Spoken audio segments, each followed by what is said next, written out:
All right, guys, so welcome to another episode of Mind Show Publishers, where we live that passive income life one idea at a time. So today's video is going to be about why do you need an emergency fund. So I got 10 reasons on why you need an emergency fund. So number one, job loss. Everybody went through something when we went through the pandemic, and a lot of people did lose their job. Were you able to maintain your status until you were able to find another job? And it's going to be different for different people. Some people may find something immediately. Other people, it may take months. So that kind of lets you know, with how much money you may need to have in your emergency fund. If you lost your job, how long could you go right now before you had to find another job? So that's one of the big ones. Number two, health expense. There's no rhyme or reason why people get sick. Some people got severely sick when they got COVID. We still have COVID out here. Yes, we have the option of being able to get vaccinated, but people do still get sick from COVID, and some people it's very severe. Would you have enough money right now if you needed to go to the doctor for any type of sickness that may come about? It could be pretty major. Some people find out they have cancer. Do you have money to be able to take care of that? There's all types of things that you could get sick from. You need to be able to support yourself, even if you have insurance, because insurance doesn't pay for everything.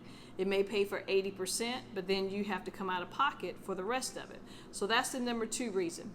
The number three reason, dental needs. I didn't put that in the health expense because I look at health and dental as two different things. So what if your son or even you has to go to the dentist? You got to get a root canal, or you find out you got to get braces. Whatever it is, same thing with dental. It may not cover all of those items. Typically, health insurance, dental insurance, takes care of preventive stuff at no cost, but anything else you're going to have to come out of pocket for. So the number four thing, I know we have a lot of pet owners out there. What if something happens to your pet? What if you have to take them to the veterinarian because if the unfortunate reason that they get hit by a car or something just happens and they start getting very sick? You're going to have to go to the vet, and vets are not inexpensive. They are pretty expensive. That is something that you have to consider when looking at an emergency fund. Number 5 on my list is car repair. If you got a flat tire today and it's not something that you could plug it up, but you have to get another tire, do you have the money right now to be able to pay for that? What if it was 2 tires? What if your transmission went out? What if your motor went out? Whatever. There are things that can be very expensive when it comes to repairs on your car. So that's a reason for an emergency fund. Let's see, on my list, home repairs, or things that you may want to do if you're not in a home but you're in an apartment, things that you may have to take care of. But home repairs can be very expensive. A storm could come through. There's hail damage to your roof. Yes, you may have insurance, but if you have a deductible on your insurance, you're going to have to pay that deductible first. Do you have the money to be able to pay for that? So you have to think about that. Next thing that I have is funeral costs. You never know when death may happen in a family. It could be within your immediate family. It could be with your spouse's family, whatever it is. Things like that come about, and funeral expenses are very high. Right now, I think they're averaging $8,000 to $10,000 for a funeral, and it depends on where you're at and the type of burial that you're getting. But that's an unexpected cost if something happens to someone in your family where you were not expecting that. People die all the time, and it's not something we want to talk about, but you need to be prepared to be able to take care of that expense. The next thing kind of comes into play with like the funeral expense, or it could. What if you have some unexpected travel? Somebody passed in the family and you need to fly out there.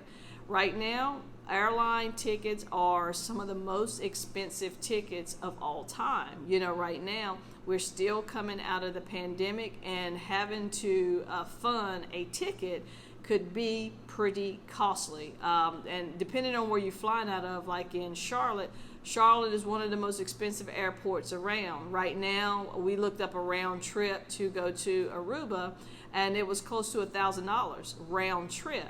Those prices used to be around $300 to $500, round trip. So they have definitely increased. So that is something that you have to consider. The next thing is a tax bill. Nobody wants to have to pay taxes, and hopefully you don't fall into this category, but everybody falls into it at some point. Even if it's only a couple of $100 you got to pay back, that's better than being hit with a tax bill where you got $2,000 or $10,000, and it happens all the time, and we are around tax season, so that is an expense that you have to prepare for if you didn't prepare during the year to ensure that you don't have to pay taxes. And the last item I have on my list is a relationship status change. And it doesn't necessarily mean a divorce, because with a divorce, there's a lot more finances that's going to come into play with that.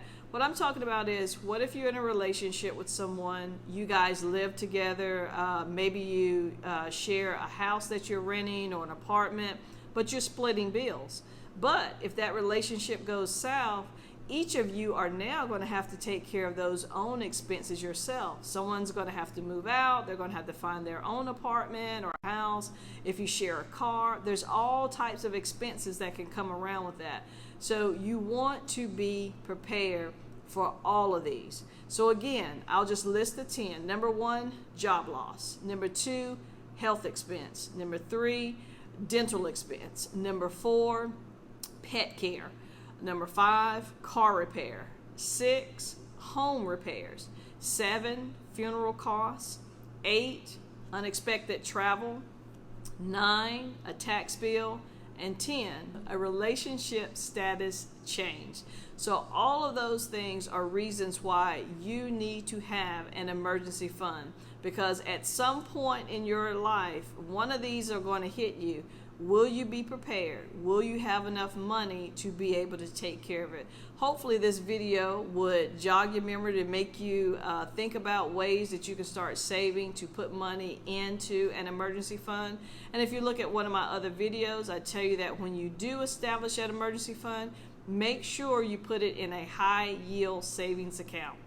So hopefully this video helped you out. If you want to know the answer to some other question that you have on your mind, just drop a line below. Make sure you subscribe to my channel, and we'll check you out on the next video where I'm answering your questions. Thank you for joining Mondshow Publishers.